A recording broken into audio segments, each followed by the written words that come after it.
Hello and welcome back to Hustle. This is the Pox intersection of business and culture. I'm your host, Alex, and today we are definitely on the business side talking sales. So when it comes to sales, I brought someone in that is a sales professional. She's worked at companies that rhyme with bail course. I'm not gonna expose, I got Nice. you. But she's definitely a professional and has a podcast specifically for sales called Ask For It. So we're here with sales professional, business professional, Ami. How you doing, Ami? Thanks, Alex. That was a lovely introduction. I love you. So happy to be on your podcast. So thank you for having me. My pleasure, my pleasure. All right, so when it comes to sales, we started off with an interesting conversation around my sales process, Yes. and I'd love to get your critique on it and ways we can learn from our overall sales process. And your sales Yeah. process doesn't include paid at all, No, not at all. whereas mine does. So Yeah. I would love to see the differences and just educate the public on ways we can have a better way of generating money for our businesses. Yeah, for sure. So the way my business works right now is I use a two-prong meta ad strategy Okay. and then a direct sales strategy. Mhm. So what I do is I have Facebook ads that Yeah. go out that are directed to Instagram and not Facebook. Okay. And those just pound Instagram all day, all night. Mhm. But I have two options. One goes to a lead form. The other goes to the sales page. Okay. That goes directly to our website, and people can convert on that. Okay. And you've been through that. You've been through I the process. did, actually, yeah. So what do you think of the process, actually? It was smart. You were everywhere. Yeah. Like, I just logged into Instagram one day and overnight, Wood Media Studios was all over my gram. Wow. Every time I was on a story and I was swiping, it's like your Yeah. ads just kept popping up. Yeah. And I was like, who is this guy? Yeah. And I just kind of launched my podcast a few months ago. And so I was looking for studio space and I was thinking about doing it at my house. And I was like, it's so much work. And I didn't want to have to do anything to do with the production. So I was like, let me book a consultation with this guy. Then after talking to you, I was like, end to end, like I'm in. And then my first time here, I was like, this is the place. So yeah, but you were Love it. everywhere. Appreciate that. Yeah. Appreciate that. Honestly, that's the goal. So one of the strategies with the ads Yeah. is having one ad that's just for education and another one that's more for direct sales. So you might have okay. seen one that was just like, hey, I'm Alex and I'm in with Media Studios. Yeah. And another one that's like, all right, this is what we do. So one is specifically just to introduce myself, and another Yeah. one is for saying, hey, we do all these aspects of it. Here's the value, and you can convert off that. But then the next one is a direct sales where I reach out to brands and really try to convert over email. Okay. And I use Apollo to Yeah. get the contact information and then do a direct sale from that. Nice. How long Yeah. is that process with the direct sales? Like, do you just send one email? So right now, I have a two-pronged strategy for that. Okay. I either do like a sniper after a ton of research. Yeah. I'll just send like a direct message, or I'll do a vidyard and ask for a discovery call. Okay, I like that. Yeah. So But is that it? Like one and done? Like if they don't respond, you're done? I think I might follow up 1 to 2 times. Okay. Yeah, maybe max 3, and then I'm out. Okay, well, Yeah. study shows maximum 5 touch points before you can convert a client. Really? Yeah, so after 5, if they don't respond, then you can think about taking them off your list. Think about taking them off. Yes. I actually proposed 30-day strategies to talk to one client, and I always do it across multi-touch platforms. So email is just one piece of a whole strategy. So for example, my clients are on LinkedIn. So I talk to them on LinkedIn and I do email. And you can do cold calling if you're open to it. Cold calling? Cold Oh calling my is not goodness. dead. Wait, I'll say that to the camera. Cold calling is not dead. All right. So which one would you prefer? If I'm a small business owner, let's say I'm selling a service that Yeah. costs about $1,000 and my customers are front of house, Okay. Would you say cold calling, LinkedIn, and where have you seen more sales being generated? All three. Yeah? All three. Yeah. So you don't want to rely on one. Okay. So for example, let's walk through like a scenario. Okay. So let's say you send an email on day 1. Okay. That person gets the email, they look at their phone, they don't open it, but they saw, oh, Alex sent me an email. They don't think about it. 2 days later, you send him a LinkedIn, or let's say LinkedIn connection request for now. Same for Instagram, same thing applies. You send a connection request. He's like, oh, that name's familiar. Doesn't really remember why, but it's familiar. Now, 4 days later, you send him another email. Now, Alex isn't just this random guy sending him emails. It's someone that he's recognized the name of. So he may actually open that email. Maybe he won't respond, or maybe your emails are going straight to spam. maybe they're not even making it. So let's just say the 4th email doesn't even land. Then 2 days later, you send him a LinkedIn voice note. And now there's a mystery behind it. I love voice notes, actually. It's like a new thing in social selling, and it works. You just send a little voice note. You just say like, hey, like just thought I'd leave you a voice note. Nice to connect. And that's kind of it. Like keep it simple. Just kind of talk about their business, add a little personalization. Keep it less than 30 seconds. But now they're like, there's an air of mystery. They're like, who's sending me a voice note? I'm going to listen to this. Sparks a conversation. That's usually when the conversion point happens. And a lot of the times, I even get people messaging me saying, oh my God, you sent me an email. I'm so sorry I didn't respond. Because you're not cold anymore. You've warmed them up so many times and they know you on social. So now you're part of their network. And when people are part of your network, you feel a different connection to them. Even though it's all social, you never met them in person. So that's why you would incorporate all of them. Yeah. All right. So for doing all that, it sounds like a lot of work. Yes, it can be. Yeah. So like for the busy entrepreneur, is there a strategy to holistically go about doing that? Yeah, so automation. Okay. So I always recommend use Apollo. Okay. So what I can say is if you have the most time possible, personalize every single outreach. Okay. If you can't do that, make it seem personal without being personal. And what I mean is define your ICP, like your ideal client profile. Choose 2 or 3 maximum. So for like the busiest person, just choose 2. Give me an example of an ICP. Yeah, so for you, for example, let's say one of your ICPs would be me, like a small-time podcaster who doesn't have a studio, needs like a space to do this kind of stuff and like a platform without the expenses of like buying a mic and cameras and all that. Second one would be bigger brands who are needing a podcast, like, and they need a place that they can do it consistently and they have more budget. So those are your 2 ICPs. Talking to me and talking to them will be very different. So what you can do is create personalized emails that sound personalized but aren't. So for example, for me, you would say like, hey, like I know that you just started your podcast and that can mean a lot to a lot of people. Just started could mean I started last month or I started this year. But it shows I'm not established. So how you can find me is like just narrow down companies between 1 to 10 employees that have a podcast. They're definitely just started, right? So now it sounds personal, but it's not personal. Automate that email out. And then you can put that into a different sequence. So that's kind of going on its own. And LinkedIn can be automated via Apollo as well.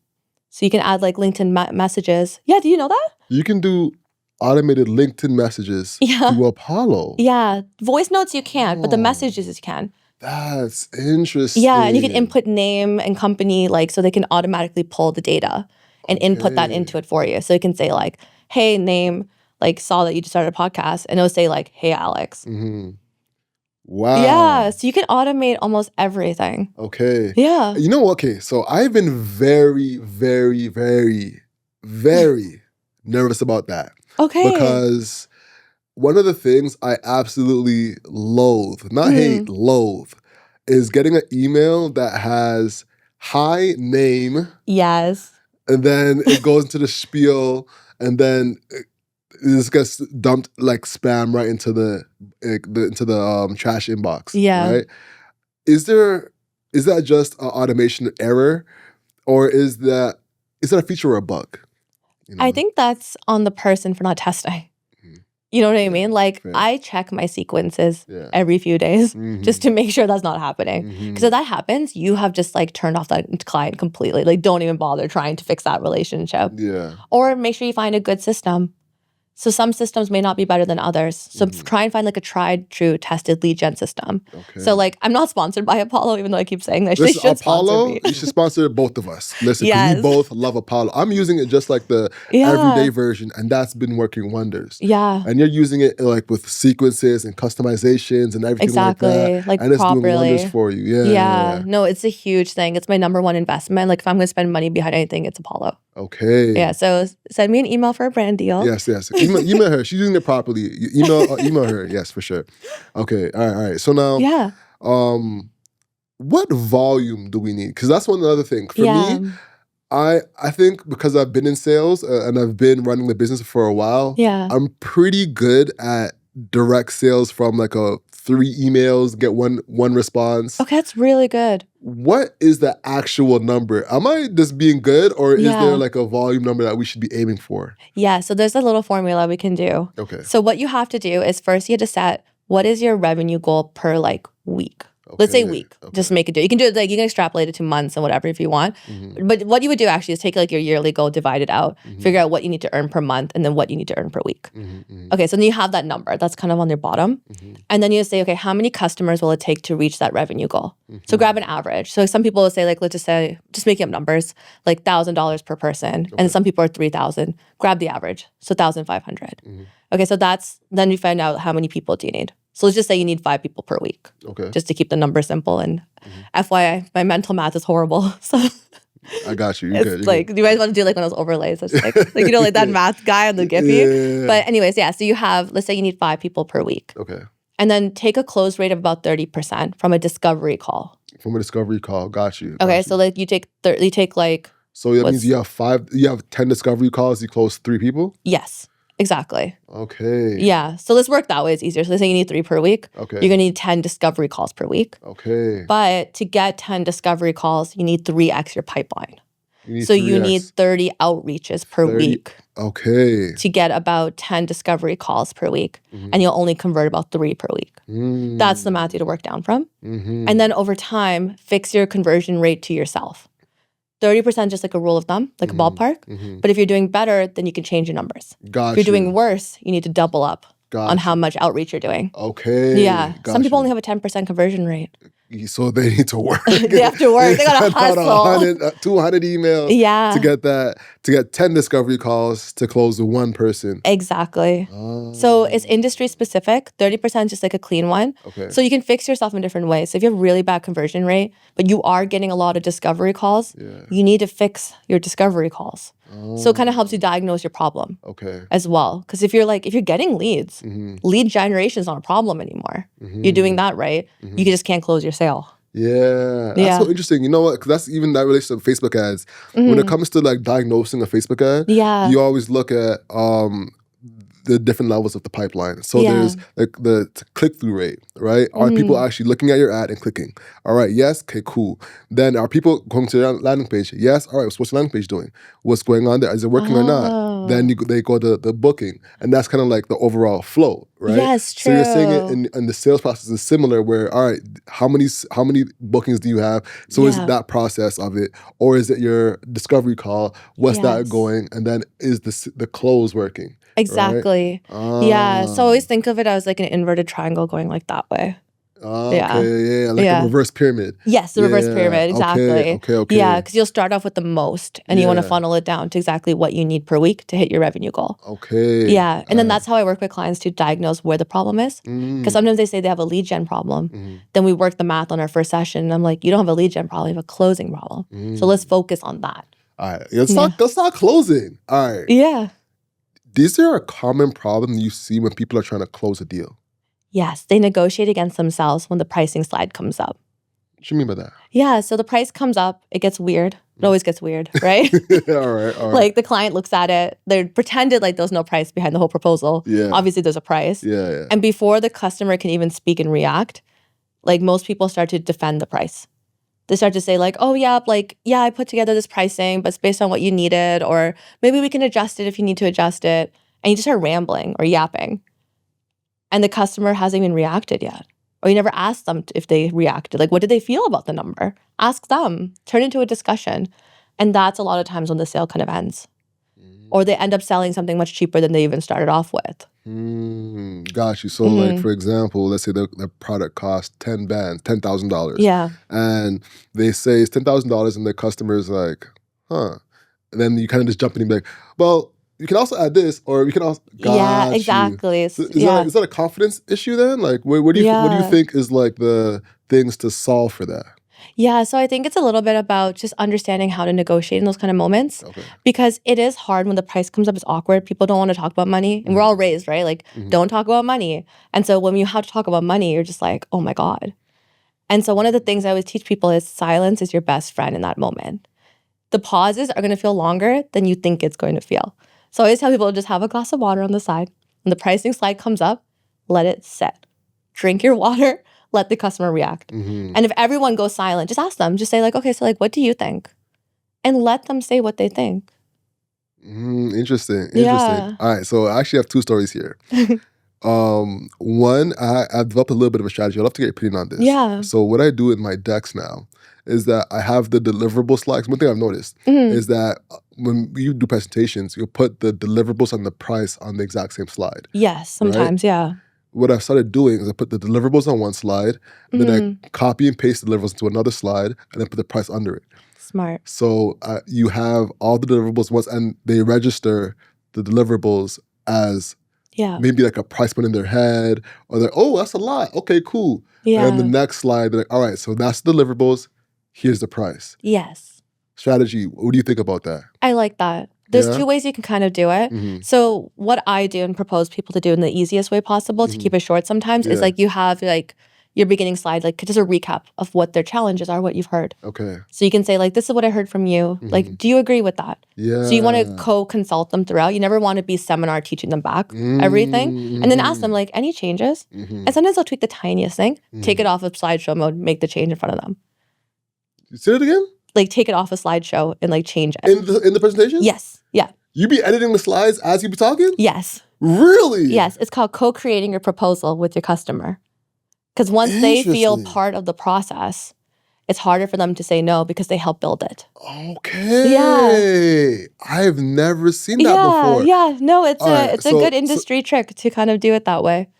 Okay. Yeah. And that's the biggest part of my sales methodology is co-creation. Co-creation. Yeah. Every part of it, bring your customer with the journey.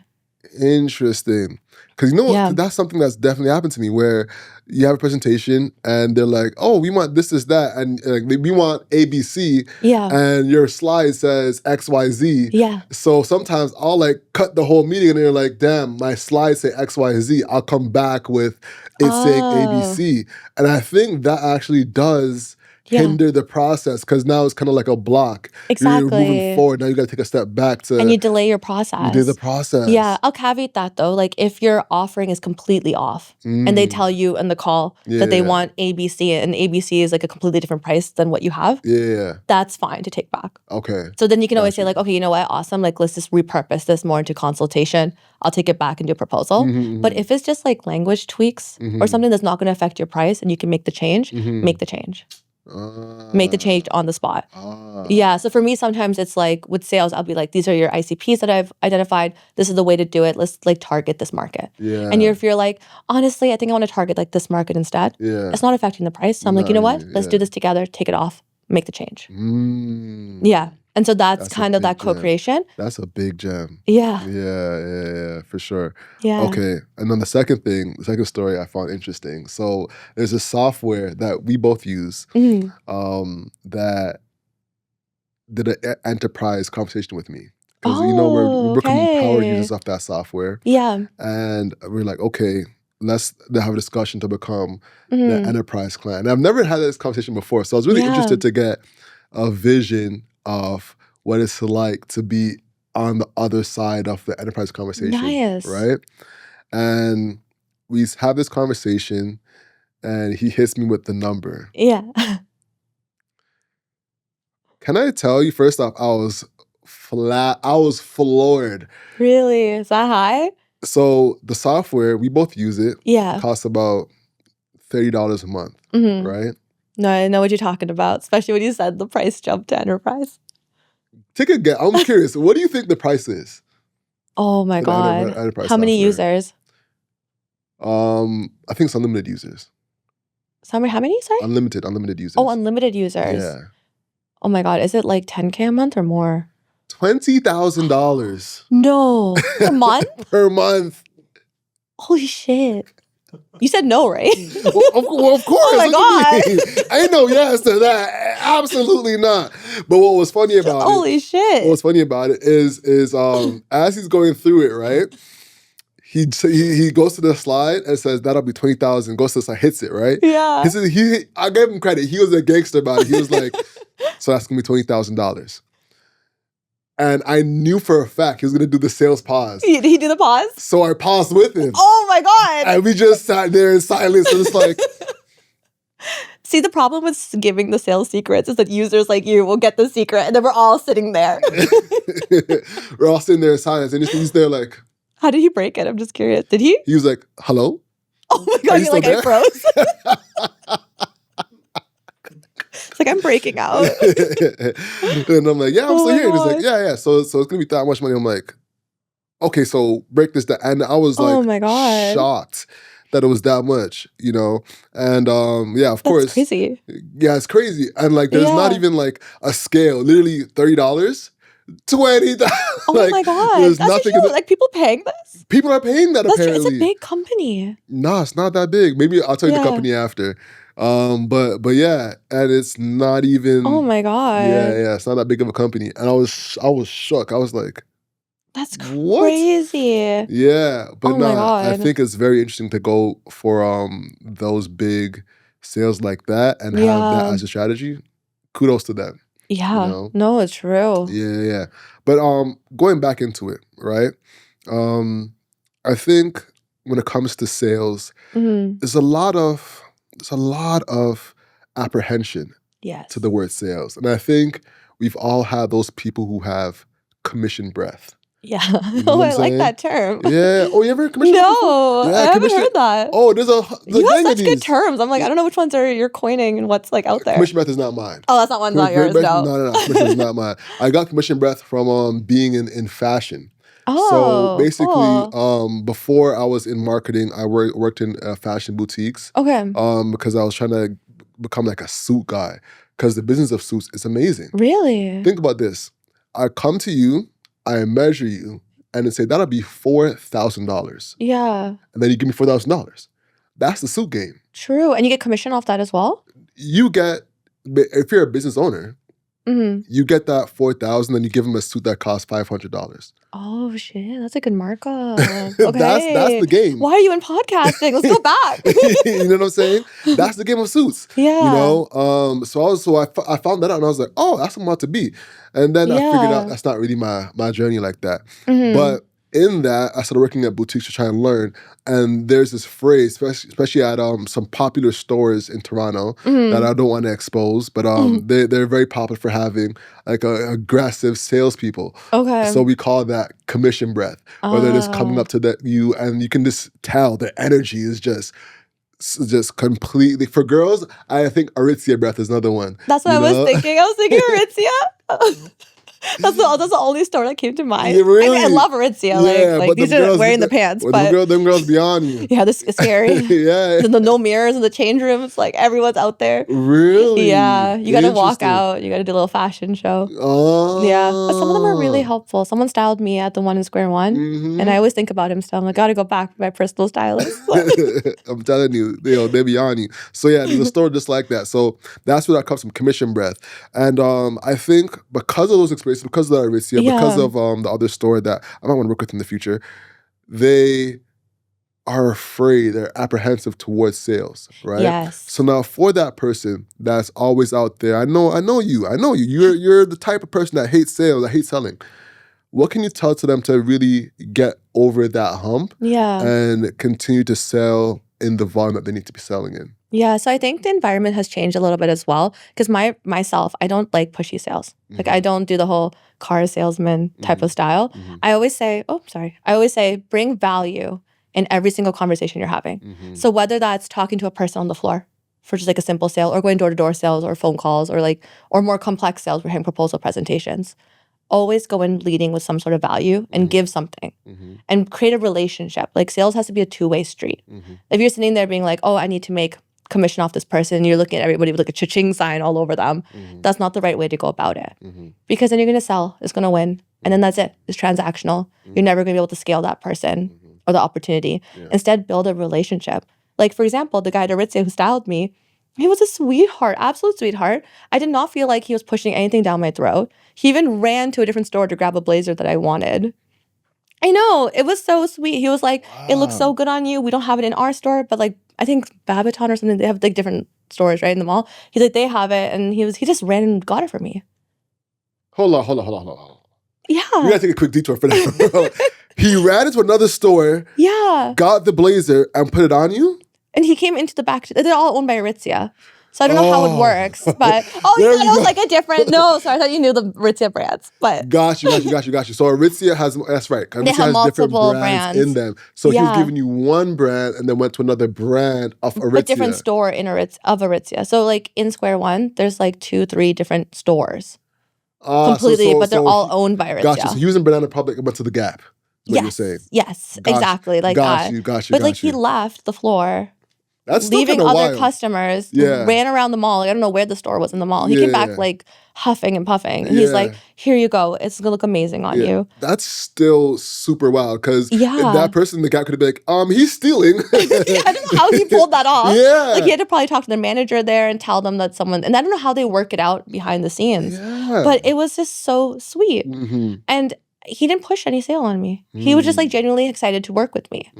And that's relationship building, right? So it doesn't even, so that shows that if I'm gonna go buy a big purchase from Aritzia like that much again, I'm gonna go to him. And that's how you change it from going to pushy sales and transactional to giving value, being genuinely excited and building a relationship, because that's how you get the repeat business and that's how you grow. So I think that's kind of what I would advise for people who hate being pushy. Yes. Yeah. Can I add on to that a little bit? Yeah, of course. I think one thing that really helped me in my process was being like consultative. you know, Yes. versus like you're saying, we're saying being pushy and salesy. Because I always felt like if I was like, does this make sense for you? Mhm. Versus are you ready to buy? Like Yes. those little nuances and change Yeah. in your verbiage always helps. You know, what are some of the phrases that you've noticed always keep helping people stay in that warm mindset versus in the Yeah. sales mindset? Do you have some of those at the top of your head that come to you? So one bad habit I always say, like, does that make sense? Does that make sense? So that's something I Yeah. always say. So trying Yeah. to change my vocabulary around it. But I think it's like that constant check-in. So Mhm. even when you're showing the proposals, like, are we still aligned? Yeah. Like, is this what you envisioned? That's Yeah. another one too. Like, is this what you envisioned? Is this what Yeah. you hope for? Mm-hmm. Like, I want to make that vision happen. Yeah. I think that's a big thing, especially for like your business. And Yeah. you did that with me too. Mhm. I remember the first time I came to studio, you were like, what are your brand colors? Mm-hmm. And I was like, orange. And then all of a sudden the lights became orange. And I'm like, what? Yeah. Like these little things to kind of help Mhm. bring it alive. Mhm. And then checking in to make sure, like, do you like your setup? Like, is this what you wanted? Yeah. I think that's the verbiage change Yeah. versus like, you gonna book another session? Yeah. Or like pull up yeah. your calendar. You're like, let's Yeah. book now. Yeah. Yeah. It's so much more of a human to human experience Yes. versus transactional experience. Another thing Mhm. too I've started to learn is that there's so much more emotion Yeah. that goes into sales versus like numbers. Like you would Yes. think that, so like when you say I'm a salesperson, you feel like they'd be like, all right, what's the numbers on this, on this, on this, on this? Yeah. But I find that there's so much more emotion that goes into that. Do Yeah. you find that as well? Sales is all emotion. Like Mm. completely all emotion. So that's even what I teach when I do objection handling workshops. Mhm. I'm always like, it's an emotional reaction. Mhm. So even if someone says to you, like, it's too expensive, Mhm. it may not be too expensive. It's an Yeah. emotion. Because people don't like change. Mhm. And so when you're selling something to somebody, you're forcing them into a change that they may not be ready to make, even if they came to you. And so you have to treat it like an emotional change. Mhm. Like if you're moving houses or something, like or some emotional thing, like you're gonna feel homesick. You're gonna be like, oh my God, I'm changing this huge thing in my life. And it's a big thing. You have to prep yourself for it. Treat the same thing when you're giving a sale. Mm. Prep the person, warm them up. And like how you said, human to human connection, people forget the human part of sales. Mm. They keep seeing like as money signs, everybody, like that commission check, that commission check. But no, you have to treat it like an emotion and like guide them to that journey. That's so true. Now you just touched on something that's so important. Yeah. Objections. Yes. All right. Objections I find are tricky to navigate, Yeah. and you got to be really strategic and on your feet for balancing Yeah. objections. What's some of the strategies when it comes to objection handling? Yeah. Okay. So I'm going to give you all a framework for objection handling. Okay. 3 Ds: diffuse, discuss, discover. I don't know who created that, but it's one of the biggest ones out there. Mm. It's everywhere. Sales is like everyone's just using different frameworks. 3 Ds can mean different things if you Google it, but that's exactly what I kind of say. So what you do with that is first you have to diffuse. So when you say to me something like it's too expensive, you have to say like, okay, thank you for sharing that. Separate the emotion because they're coming in hot. Mhm. They're like, it's too expensive. I don't have time. It's not what I was thinking. Just say, okay, thank you. And acknowledge them. Mhm. Don't just start defending what your product is because that means you never really heard them. Mm. Then go into discuss. do you mind sharing to me what budget you were thinking this would fall into or what you want to spend?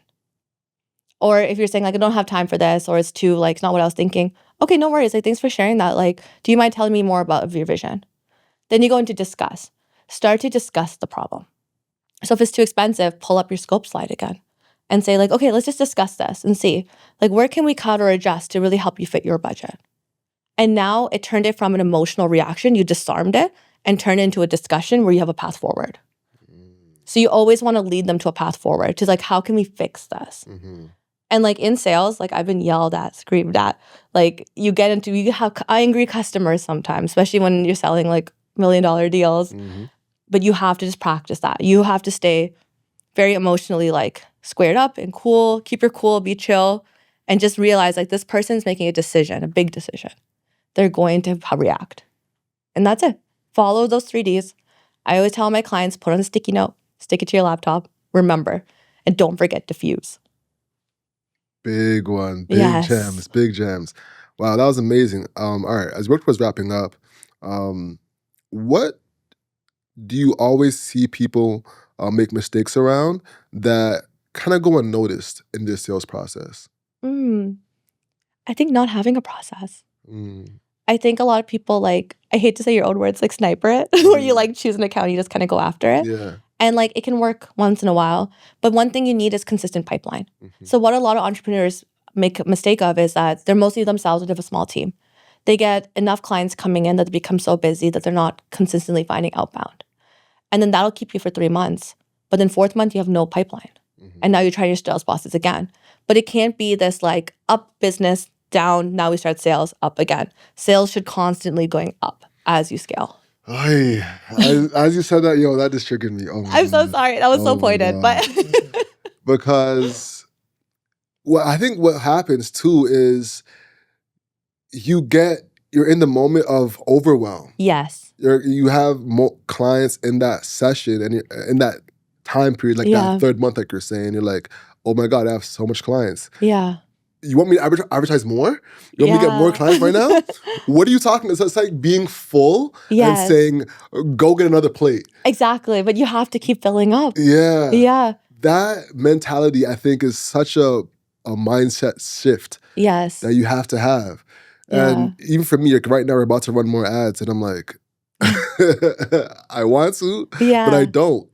Yeah, it's tough. Yeah, because I want to make sure I'm maintaining quality. Yeah. And it almost feels like you're hurting your business by going after more leads when you have leads coming in already. Yes. Yeah. It feels that way. But then the moment everyone stops, the projects are done. Then no one knows who you are because you stopped marketing for 3 months. Only the people you're working with knew who you were. Yeah. And then you become referral-based business. Yeah. But the problem is, it's like what if one of them stops or 2 of them stop? Yeah. Now your business is failing. For sure. So you have to have that consistent pipeline. And it's better for you to think like, okay, I'm full for these 3 months. We're scheduling 4 months out. It's just better to do that if you can to make it more manageable. Yeah. And then maybe you're booked for the year. And that's okay, because then you can start scaling. Now you hire a salesperson or you expand in different ways. Oh, you just hit something that's so important. Hiring a salesperson. We can work on wrapping up on this note. How can people structure hiring a salesperson? Because there's, of course, people who hire commission only. Yes. Retainer plus commission. Is there any best practices you can share when it comes to hiring a salesperson? Yeah, for sure. So I do help people hire salespeople. It's one of the things I do. So first, it depends on what kind of salesperson you're looking for. So sometimes you just want lead gen. So then you need a BDR, which is a business development rep, or a sales development rep. And all they're going to do is go find outbound leads for you and then give them to you. And then you have to convert them. Like you have to go and do discovery. Or you get an account executive who can do the full cycle. So there's different people, or some people need leads coming in and then they close it. So for a small business, I would suggest a BDR or an account executive. An account executive will cost more. But for each person, I'd always recommend give them an hourly rate, because there's so much work that goes behind lead generation. Like how we were talking, like you spend hours every day searching for the right people, personas, running personalized emails. Because now you don't have to automate. They can have some automation, but a lot can become personalized. They can be the sniper. They can be the sniper, exactly. And then they'll be sniping in like a system. Yeah, exactly. Like that. So I would say always pay hourly and then offer a good commission, because now you're not doing the sales anymore. What's a good commission? Oh, it depends. Yeah. But one thing I will say is make it tiered. So have one where it's like 0 to 50% of whatever your commission is for them, or quota, sorry, 0 to 50% of whatever quota that you give them. And then make it like just below what their actual commission rate would be. So we'll just make up numbers, say 2% off every deal. And then after 50 to 100% of quota, they can start making 6%. 50% of quota. So like, what's quota? What do you mean? Oh yeah, so quota is a sales goal that you give that person. Okay. And that's against your revenue. So let's say last year you made $1 million. Okay. Next year you want to make like 1.5. Okay. You can give that person $1 million quota. $1 million quota. They have to bring in $1 million for you that year. Okay. Or they're fired. Yes. That means they're not performing. Well, not like they're fired. It depends if they're like on contract or they're employee, but but you know, that means they're not doing it. They ain't cutting it. Exactly. Okay. So creating a commission structure is a little bit complicated because you have to look at market. You just set that person up for success. Like, are you going to train them?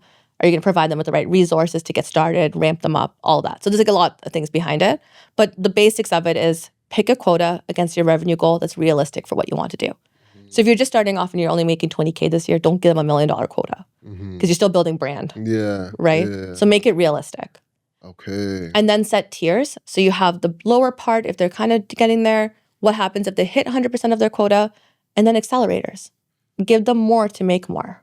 Because now they're going to be like, oh, if I get over 100%, I'm going to start making 8% per deal. Now they want to get up to that point. Salespeople are motivated by money. So for sure. Yes. Okay. Yo, this has been like a masterclass. Listen, I think if you didn't get gems from this, I don't know what to tell you. I do not know. Well, to wrap up, where can people find you? Yes, they can find me all over social. I'm at thehighperforma.com. Or sorry, okay, say that again. Yeah, go ahead. Oh, on social, I'm at thehighperforma, or you get my website, thehighperforma.com. Perfect. Yeah. And if I'm not mistaken, you have a podcast? I do. It's called Ask For It. So please subscribe, give it some love. Most definitely. Go subscribe to that. And of course, she's recording here at Wit Media Studios. So make sure you go rate her on Apple, rate her on Spotify, check her YouTube channel out, do all the things. You know, we make sure we support our own. Awesome. With that being said, hustle what you can control. So control your grind and control your life. I'm Alex. And I'm Ami. That's the show, y'all.